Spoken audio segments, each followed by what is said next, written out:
Hey, what's going on, guys? And welcome to what I suppose is the first episode of the Down for Maintenance podcast. Let's talk Tides of Vengeance, my friends. So, yesterday, game director of World of Warcraft, Ian Hozakostis, dropped an update video over on the World of Warcraft Twitch page. Now, we had a few days warning for this, as it was the conclusion of Ian's Reddit AMA thread last week. And now we know not only what the name of the patch is, but what exactly is coming with it, along with the news that it will be coming soon to the public test realms, hopefully at the end of the week, given what Ian said at the end of his presentation. So, let's go over the contents of the video. This will be a deep dive into the details, the expectations, the implications, along with a dose of speculation here and there.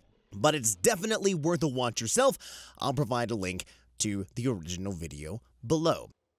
Let's take a look at this first slide from the presentation, story-driven content.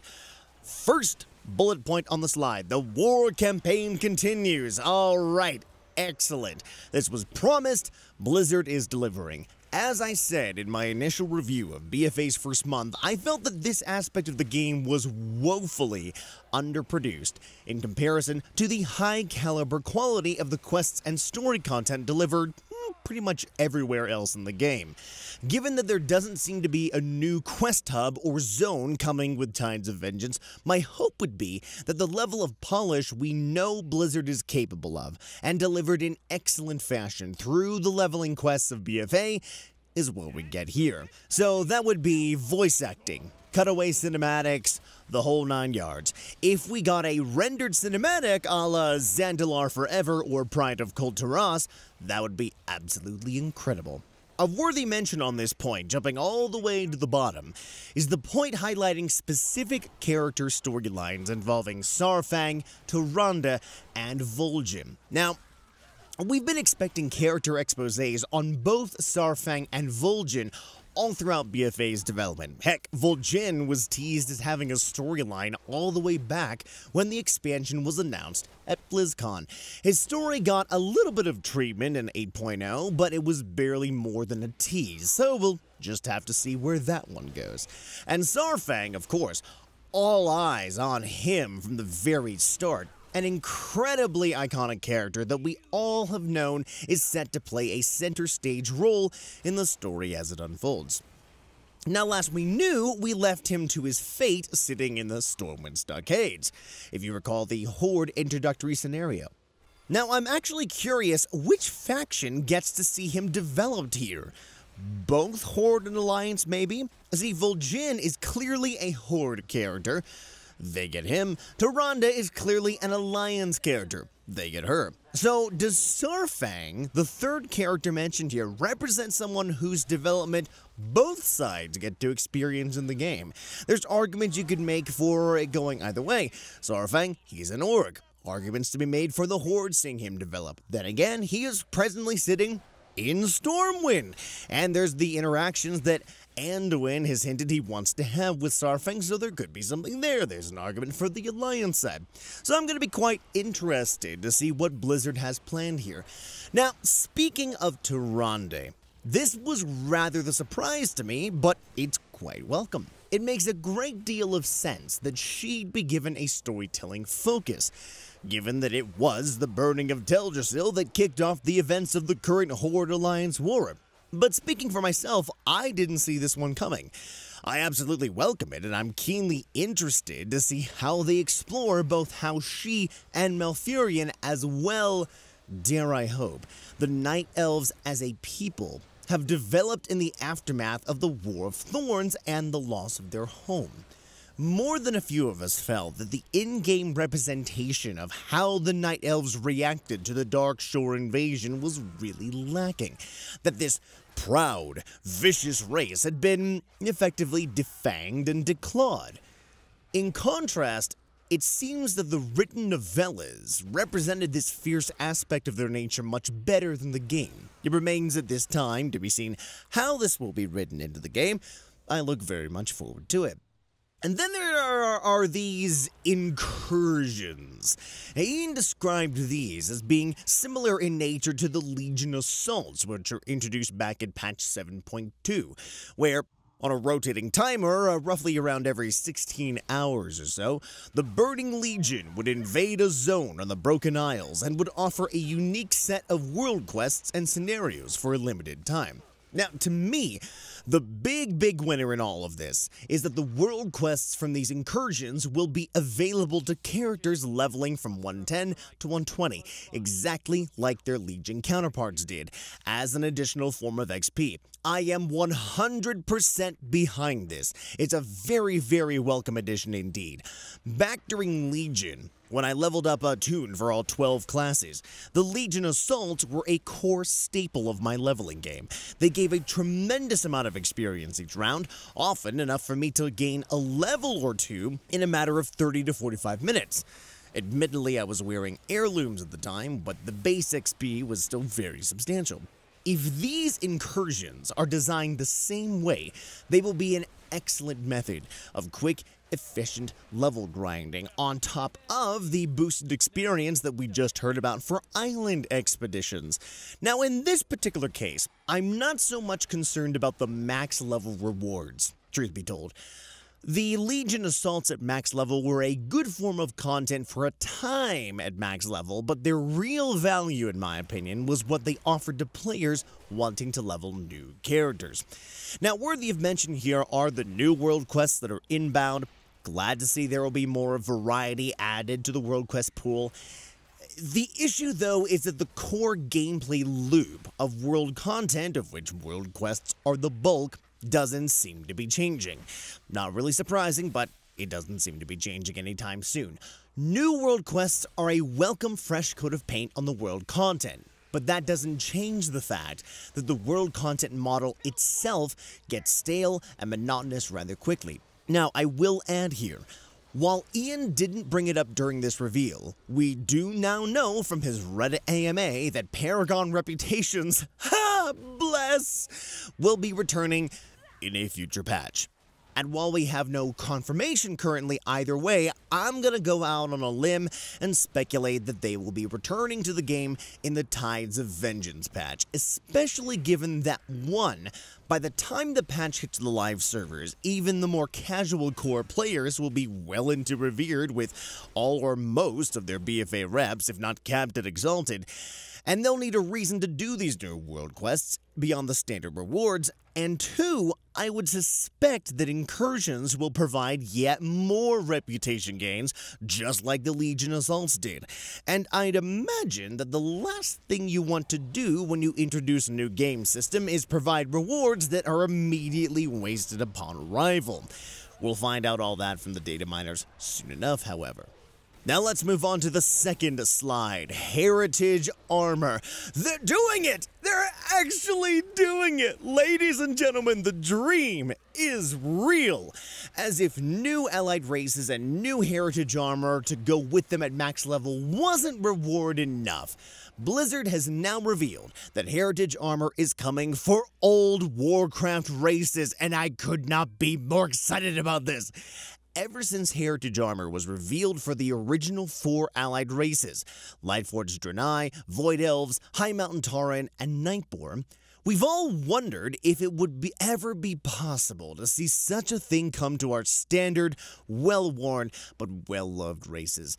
I think I speak for most of us when I say that we were expecting, at best, such a thing to happen after BFA had run its course, perhaps as a feature to be released an expansion or two down the line.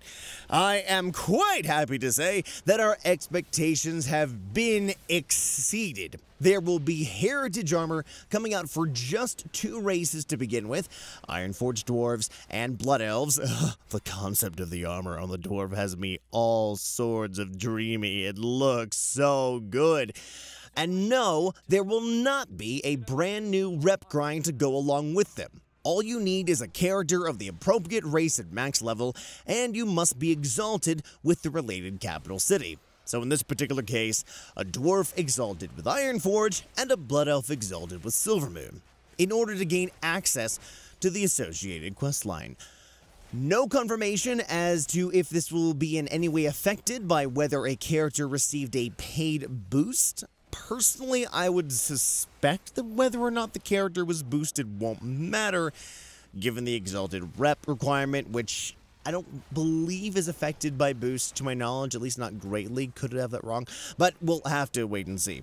Now, as a side note, to anyone who may be speculating or even suggesting that this heritage armor is some sort of a quote-unquote damage control, get out of here. That's categorically silly to believe. Artwork and design like this takes months to put into effect. Months. Not weeks, days, months. This has been a surprise in the works for a long time by now, and I imagine that Blizz is already well along in development for heritage armor for at least several other old school races as we speak. Might I remind you that one of the freedoms Blizzard said they were giving their art team back when it was announced that individual class-themed tier sets would not be carrying forward into BFA was the ability to be able to put their talents towards additional types of gear outside of raids. If I recall correctly, it was stated that BFA would have more unique armor sets than any previous expansion. What we're seeing with these heritage armor sets is just the tip of the proverbial iceberg. At this rate, I dare to wonder if we may yet see every single race in World of Warcraft, both standard and allied, be shipped with a matching armor set by the time this expansion comes to a close. I mean, it's certainly a possibility on the table. I don't suppose it would be too much to ask if, just perhaps, we could see Worgen and Goblin heritage armor released alongside, I don't know, brand new character models? Let's move on to the third slide, the new Warfront. Well, we all knew this was coming, but it's not coming where any of us thought it was. BFA's second Warfront will be placed, not in the Barrens, Azara, or Silvermoon, but in Darkshore, and will be focused on the conflict between the Night Elves and the Forsaken. As with the Arathi Warfront, this will bring new building structures and upgrades, along with a zone-wide update complete with rare mobs and outside activities for the controlling faction. Unlike Arathi, this time the Horde will have the initial control of the zone, while the Alliance will be the first to contribute towards the actual Warfront scenario. As I stated in my BFA Impressions video, one of the most exciting things that I find Warfronts bring with them is not necessarily the Warfront scenario itself, but the zone-wide revamp, including, yes, the rares and the collectible rewards, but more importantly, the refreshing revamp of all the artistic assets. The Arathi Warfront completely modernized the look and feel of the zone, which was still very much in its vanilla-era design. While Darkshore did have work done on it with the Cataclysm expansion, it really maintained much of its vanilla-era aesthetic and set pieces. The Darkshore Warfront will, I presume, breathe new life into the entire zone, and I cannot wait to see how it will be redesigned. Let me bring up the subject of armor design and armor sets yet again. You've probably already taken stock of the distinctly Forsaken-themed art on the slide. Now, no, we don't know what this is and where exactly it comes from yet, but it seems reasonable to assume that what we're looking at is a concept for a brand new set of Warfront armor, following in the footsteps of the Arathi Warfront sets. This could potentially be a male set, at least that's what I think about it. If indeed the Darkshore Warfront follows the pattern of Arathi, that would mean 4 sets for both Horde and Alliance to collect, 1 for each armor type. Given that this armor is clearly Forsaken in aesthetic, and the Forsaken versus Night Elf direction on the Warfront, then it seems to reason that the Alliance counterpart would be Night Elven-themed armor.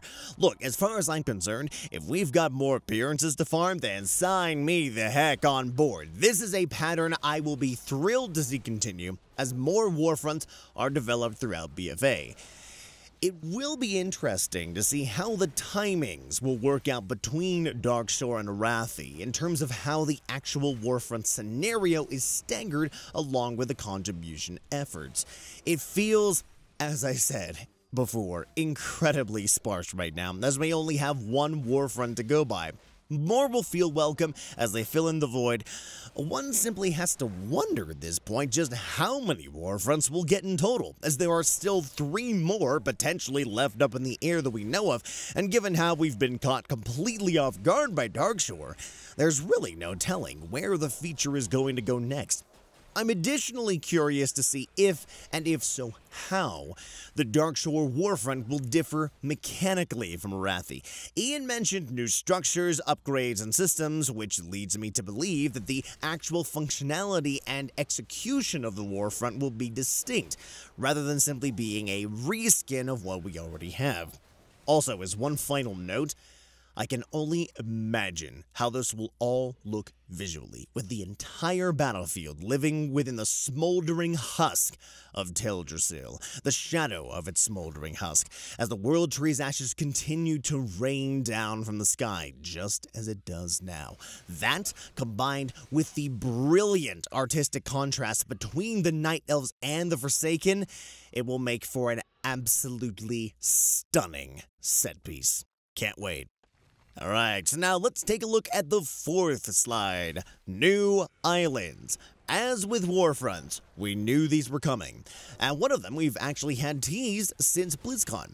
Tides of Vengeance will be bringing out 2 brand new islands for expeditions, the Vrykul-themed Jorundal and the abandoned Gilnean settlement Havenswood.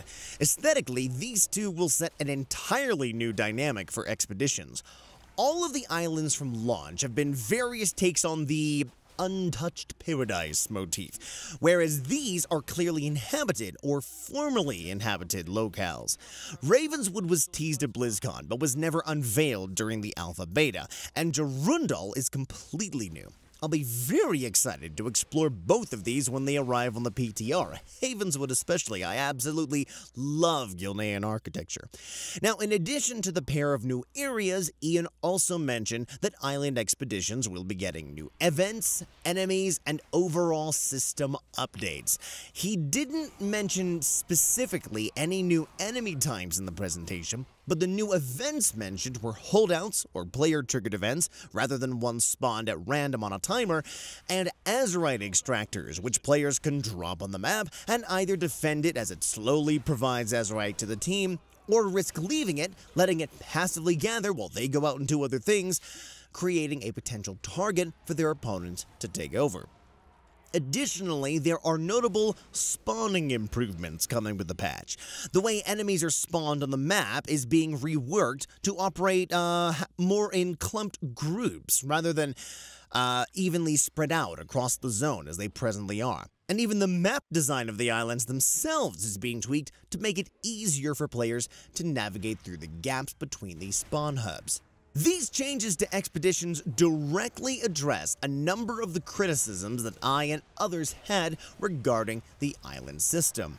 The new enemy types and player-driven events do, at least conceptually, add more to the variety and player choices that are needed to make the dynamic nature of islands a reality, which has long been touted as a core appeal of island gameplay, and which I felt is lacking behind in the current system.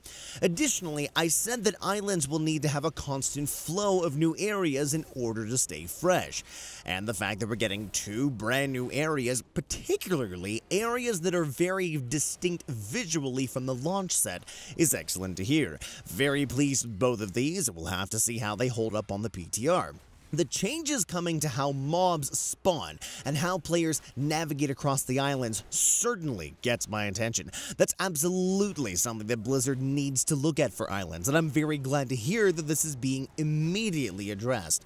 Right now, you really can't navigate around islands without pulling a mob every 20 yards or so. Avoiding random trash pulls is all but impossible. The result being that the winner of an expedition is usually the one who can mass pull the quickest and AoE down the hardest as they carve out their particular swath of destruction to victory. If expedition combat changes from what is functionally a Zergfest into a system where players are presented with the opportunity to pick and choose some of their battles, then that creates a potentially player-driven and thereby more interesting dynamic and strategy, especially if different packs of mobs are built with varying difficulty in mind. Do you all work together to take down the big mob with the mini-boss? Do you split up and take down 3 smaller packs at once? Or do you take your chances with whatever lies in the abandoned village or over the next hill? Until we have access to the PTR, we won't be able to get an accurate picture of what exactly Blizz is doing. But I want to point out the fact that Blizz is approaching islands as something that needs to be further refined from a system standpoint, rather than simply be given new enemies, new rewards, new visuals. It shows to me that they have the right philosophy in their design ambitions. They're clearly not content with how expeditions currently operate, and they're invested in nailing down a design that works. Very good. Let's see how this next version plays out. The PTR shall be our judge, as in all things. Let's take a look at the next 2 slides, 5 and 6, the new raids. Yes, indeed, my friends. Tides of Vengeance is bringing with it not 1, but 2 entirely new raid encounters, a 9-man and a 2-man. We haven't had a proper 2-man boss raid since, what, Gruul's Lair in Burning Crusade? The first raid, tentatively called Siege of Zuldazar, takes place within the Zandalari capital itself, while a second, the Crucible of Storms, takes place beneath the Shrine of Storms in Stormsong Valley, and will be released sometime after the Siege of Zuldazar. Blizzard is clearly very proud of their work in Siege of Zuldazar, and Ian had one heck of a sales pitch ready for us. Siege will present an entirely different faction experience for Horde and Alliance, and while each side will ultimately encounter the same number and type of bosses, the layout and storytelling package will present 2 entirely different points of view. Alliance raiders will begin the encounter by landing upon the Zandalari docks, work their way up the Pyramid of Dazar'alor, culminating in a fight with King Rastakhan himself. Meanwhile, Horde raiders will start off to the north of the pyramid, fighting their way south towards Rastakhan about halfway through, and then work their way to the docks and onto the high seas, culminating in a fight with Lord Admiral Jaina Proudmoore herself. However, after completing their first 6 bosses, Horde and Alliance raiders will return to their respective capitals and fight in their final 3 encounters, which will be the 3 bosses first experienced by the other faction, packaged lore-wise as scout reports, but executed the same mechanically. Following the initial siege, Alliance raiders will experience the Horde encounters, following the fight with Rastakhan leading up to Jaina's fight, while Horde raiders will experience the initial Alliance attacks on the docks leading up to the fight with Rastakhan. Choo-choo, my friends, the hype train is inbound. As I said in my impressions video, I believe that the raid design and boss encounters are some of BFA's greatest strengths. Uldir was a fantastic opener to the expansion's PvE endgame, and I have very high expectations for Siege of Zuldazar. I'll be honest, I dig the name. Hope it stays, personally. The sales pitch for the raid is absolutely great and capitalizes on the Horde vs Alliance theme we've been hoping would be present in either a raid or dungeon, and I'm thrilled to see we're getting one in the very next tier. We've known that a fight on the Zandalari homeland was imminent, between the zone being potentially data mined during beta, combined with the first chapter of the Alliance war campaign culminating with the sabotage of the Zandalari fleet in preparation for an upcoming invasion. This raid will finally deliver on that anticipated plot development, and given just how majestic the Zandalari aesthetic will be heavily featured, along with a splash of the brilliant Cold Tyran naval design, I can only imagine just how impressive the raid is going to look. Ian specifically mentioned that there will be areas inside the pyramid that we haven't yet seen, so while the outside zone will be familiar, there are going to be surprises awaiting us. And then we come to the Crucible of Storms, which was completely unexpected, at least as far as I know. No indication from Alpha Beta that this was coming, and its small size and post-siege timing clearly set it up as the raid that will shift the dynamic from the Horde and Alliance conflicts in Kultiras and Zandalar into the emerging threat of Azshara, the Naga, and the Old Gods. Wait, no. That can't be right. This is a faction war expansion. Wait, everyone knows that there are no old gods in PFA. No. What's that? Tentacles? A giant eyeball? Pay no attention to the giant eyeball. The giant eyeball means nothing. Absolutely nothing. Nothing, I said! Apparently, we'll have the chance to see what exactly the secrets of the Crucible hold at some point in the PTR. Again, the raid will be released at some presently unspecified point after Siege. I personally think it's safe to assume that it won't arrive until several weeks later, at the very least. Additionally, there will be surrounding world content that supports the storyline and the reasons why we're headed to Stormsong to take care of the threat. In particular, for Horde players who didn't experience the zone and content and context their Alliance counterparts did while leveling. Outside of a few basic quest lines, maybe some world quests, possibly a unique Naga-themed incursion? I honestly wouldn't go too crazy with speculation in that respect. It's good. It's very good. Excellent, in fact. Absolutely love what Blizz is doing with this continuous stream of endgame content. I'm very encouraged to see their production line continue in the vein of what Legion accomplished. Good. Let's take a look at Slide 7, System Improvements, and more. After addressing all of the major BFA systems, Ian brought the presentation together with a variety of other up-and-coming game features along the way with Tides. Class updates are inbound, notably Shaman, as was detailed further on another blue post, Elemental Shaman specifically. I'll link that below. Brand new and reworked Azerite traits are in the works, new profession recipes, perhaps including the additional uses for Sanguicell for non-crafters, as was addressed during the Reddit AMA, along with WoW's third pet battle dungeon, Gnomeregan. All very good things, certainly looking at the new Azerite gear and traits coming with the patch. While it doesn't seem that Blizzard is doing any sort of rework on the system, they are clearly aware where the gear design is lacking. And as Ian brought up in the AMA, they will be retuning and in some cases outright removing underperforming Azerite traits and making sure that the very strong outliers are brought back in line. New profession recipes will be very welcome. I'd have to think back as to how often professions were updated during Legion for comparison. I actually don't recall major updates beyond the craftable legendaries that arrived in patch 7.2 and the various additions that came with Argus in 7.3. As an herbalist engineer myself, the Sanguicell problem is quite duly noted, and I'll be glad to see a use for them be developed. Even if the end result is simply some sort of item trade-in, like the Blood of Sargeras vendor in Legion's Dalaran, I'll be happy to see them worth more than a region bank slot. And as for Gnomeregan, I haven't really given the pet battle dungeons a shot yet. I haven't really been into pet battle dungeons for a long time, though after farming hundreds and hundreds and hundreds of pet charms from the Legion mission tables and consequently boosting a great deal of my pet collection, I've actually really started enjoying the system again. I think I'll be giving this a shot. I'd like to take a stab at it, see what it's like. But there's a lot more on the way than what was specified on the slide, all of which largely revolve around reputations in some way.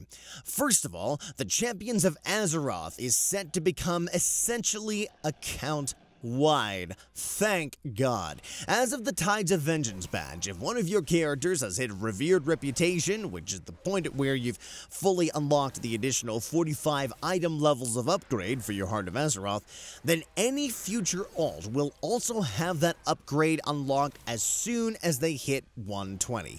Excellent to hear this is being done. It's a tremendous quality of life improvement for players like me who want to roll with several different classes but really don't want to do the same rep grind over and over and over again. This really should have been in the game from the start, in my opinion, but I'm not really going to harp on that too much, given that it is coming shortly after launch. On a note about reputations in general, Ian brought up that reputation-locked faction transmog, which notably include items like tabards, will have their reputation locks removed, allowing you to use these appearances you've earned right away on alts that don't have the reputations on their particular character. Yes, I'm all in favor of anything that frees up transmog options for players, and this one in particular makes a great deal of sense. Good move. I don't personally care to use tabards in my own sets, but for the players who do, I imagine this will be a welcome change. And continuing in the vein of alts and reputations, Ian also mentioned that exalted reputations will start being tracked at the account-wide level, as opposed to the way it is currently bound to individual characters. This will make progress on the 100 exalted reps achievement, which awards that nifty blue unicorn mount, rather. A bit more streamlined. Most important of all, it will not limit your progress to a single character and will free up players to pursue reputation grinds on whatever character they will. Again, as with the removal of transmog restrictions, I'm very pleased to hear this. I'm not personally in the camp of players who want to see reputations universally become account-wide, as I think there are design drawbacks to such a sweeping change. But I would absolutely agree that there are various instances where the quality of life improvements that would come about as a result would greatly benefit players. Each of these changes fall into that particular category, and I think what Blizzard is doing here is excellent. 10 of 10 from me, no question. But what's a reputation grind without the carrot on the stick at the end, right? Allied races, anybody? Well, we just so happen to be in luck. Almost. As Ian confirmed, both Zandalari trolls and Cold Tyrian humans are on the way following Tides of Vengeance, or at least very, very close. From a story perspective, the events following the Siege of Zuldazar are what form the final bond between the race and their respective faction, and from what we've been told, they'll be released at some point following the events of the raid, although it sounds like they'll come well before the Crucible of Storms arrives. The important part of the announcement, however, is that they will not be restricted behind a brand new reputation grind. If you're exalted with either the Proud War Admiralty or the Zandalari Empire, that's it. You're good. That's all you need to do. I am on board with this. Yes, sir. The decision makes perfect sense. So, if you've been holding off on doing the rep grinds for your 8.0 reps, now you know what to set your sights on. Personally, I'd suggest getting to work on these straight away. I'm about 3/4 of the way through Revered with the Proudmoore Admiralty myself, and I'm gonna make sure I cap it exalted before the patch drops. With a steady, consistent progression, make sure you grab the Emissary bonus whenever it's up. It really shouldn't take you too long to get the job done, even if you haven't gotten very far with the rep grind at this time. And that, ladies and gentlemen, is Tides of Vengeance, or at least what Ian had to share with us yesterday. New story content, Darkshore Warfront, new islands and island systems, old race heritage armor, 2 new raids, a variety of class and game system improvements, and more things yet to be discovered? Well, that's quite the content patch indeed.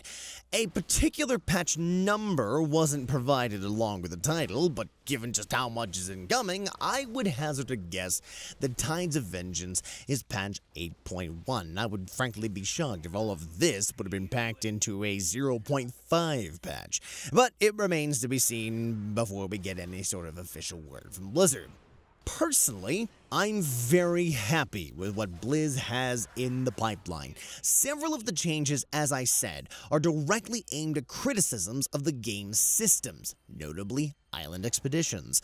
And while we'll need to see how they're being implemented and whether the changes bring about the impact we're hoping, I think their on-paper concept is certainly headed in the right direction. There are no major revamps in the way, which shouldn't really be surprising given how the content arriving with the patch has clearly been part of Blizzard's BFA roadmap for quite some time now. That will be disappointing to some, I get that, and while I would say that the system updates are welcome, there are still sore spots that remain relatively unchanged at their core, most notably the world content model and the Azeroth systems. In spite of the ongoing problems, however, I would argue that there are some great things coming with Tides of Vengeance that players should rightly look forward to. The raids especially, I have nothing but high expectations for, given the excellent first impression we've gotten from Old Deer. Oddly enough, I think the heritage armor for the dwarves and blood elves is the thing I'm the most excited about, actually. Not just because, yeah, hey, I'm a royal sucker for transmog sets, and the previous heritage sets have been absolutely brilliant, but because the fact is, Blizzard is working to extend this feature to old races, and clearly has been for some time now. As awesome as allied races are, seeing our classic races get some unexpected love like this is something I couldn't be happier to see. And let's be real, the aesthetic for these races has the potential to be completely on par with what the allied races bring, if not better. The concept art we saw of the Iron Forged Dwarven armor was fantastic quality. If that's the say we're getting, then dwarves are gonna be rocking it in grand style. In an expansion that's all about providing more character choice than we've ever seen before with the allied race system, I'm very glad to see that the races we've loved and played for years now are being given their own TLC from Blizzard and not being left behind. Can't wait to see what else is coming. Also, is that a treasure elemental? Because I'm mobbing that thing the minute I see it in the world. That big boy is mine. All mine. As Ian said in the presentation, the current aim is to bring Tides of Vengeance to the PTR by the end of the week, so in a number of days now, and barring any development delays, we should see the data miners hard at work very soon. I'll be following every scrap of news Wowhead and MMO Champion churn out, and I'll be hopping onto the PTR myself as soon as the servers are up for character transfers. And yes, I'll be talking all about that right here on future Down for Maintenance episodes. Well, that's my thoughts. But don't worry, there will be more very soon. If you guys enjoyed the vid, then be sure to like, subscribe, and follow me over on Twitch and Twitter. Links, as always, provided in the description below. If there's anything you guys are particularly interested in from Ian's patch reveal or from the upcoming PTR, let me know in the comments below. And I'll be seeing you guys in the next one. Bye!